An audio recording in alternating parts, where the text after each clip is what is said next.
You pretty much unplug 3 bolts here.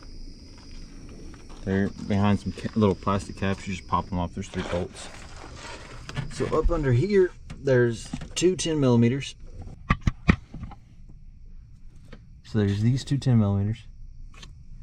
There's a, I believe this is a 12 here for the brake pedal.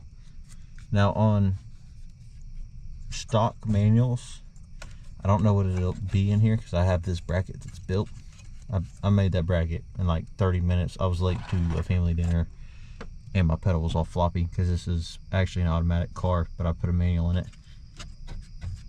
Or did a manual swap, whatever.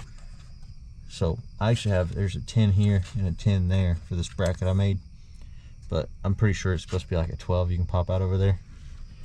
So those are them. So 2 bolts here, and then it goes down to a bolt here for this bracket. It goes right off in there. See, and there's 2 bolts here, but I don't know if you can see in there. See those threaded pieces right there, and there's one there.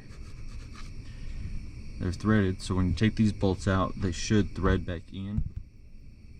Thread back in. Because I think they're left-handed threads. So you take these bolts out, you turn them left to loosen them. They'll get to a certain point, and then they'll thread those back in. So when you go to tighten them in, they'll pull out. If they don't pull out, stick your wrench in there and snuggle them up against this, because it's an adjuster, keeps it from rattling. But other than that and a billion plugins, that's all that holds that dash in.